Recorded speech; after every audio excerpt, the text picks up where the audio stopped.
ओम जयंती मंगला काली भद्रकाली कपालिनी दुर्गा क्षमा शिवा धात्री स्वाहा सदा नमोस्तुते।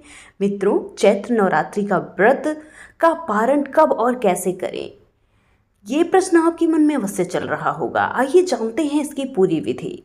चैत्र नवरात्रि का पारण कब करें? अगर आप इस चीज़ को लेकर कंफ्यूज हैं तो आपको बता दें कि इस व्रत का पारण आप अष्टमी या नवमी किसी भी दिन कर सकते हैं। आपको हम यहाँ बताने वाले हैं कि अष्टमी और नवमी पर पारण का सही समय और विधि क्या रहेगी। चैत्र नवरात्रि का पारण का समय, जो भक्त नवरात्रि में माता रानी का व्रत रखते हैं उनके लिए पारण करना बेहद जरूरी माना जाता है। जो लोग अष्टमी पर कन्या पूजन करते हैं वे अपना व्रत इसी दिन खोल सकते हैं। वही जो लोग नवमी के दिन कन्या पूजन करते हैं वे नवमी पे ही व्रत खोल सकते हैं। अब सवाल ये आता है कि नवरात्रि व्रत का पारण कैसे करना चाहिए और इस साल अष्टमी नवमी पर पारण का सही समय क्या रहेगा।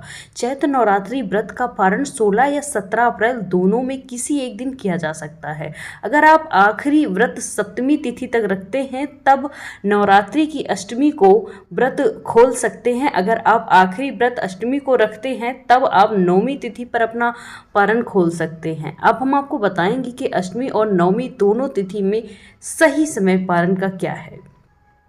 चैत्र नवरात्रि अष्टमी समय पारण का, चैत्र नवरात्रि अष्टमी तिथि को यानी 16 अप्रैल को पारण 1:23 पर किया जा सकता है, क्योंकि अष्टमी तिथि इतने बजे तक ही रहेगी। इसके बाद नवमी लग जाएगी। अगर आप अष्टमी के दिन नवरात्रि पारण में सबसे शुभ मुहूर्त की बात करें तो सुबह 11:55 से 12:47 तक रहेगा। चैत्र नवरात्रि की नवमी तिथि यानी 17 अप्रैल को अगर आप पारण करना चाहते हैं तो 3:14 तक व्रत का पारण कर सकते हैं। बेहतर होगा कि आप दोपहर 3 बजे से पहले ही व्रत खोल लें। नवरात्रि व्रत पारण की विधि। नवरात्रि व्रत पारण करने से पहले माँ दुर्गा की विधि विधान से पूजा अवश्य कर ले, साथ में हवन करना जरूरी है।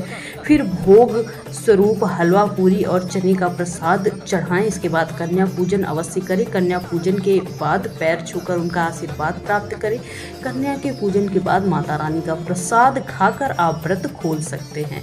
माता भगवती आप सभी का कल्याण करें। मित्रों, अगर आप चैनल पर नए हैं तो सब्सक्राइब जरूर कर लीजिए। अगर आप एक हिंदू और सच्चे सनातनी माता का ध्यान करने वाले भक्त हैं तो कमेंट सेक्शन में जय माता दी लिखकर अपनी हाजिरी लगाना ना भूलें।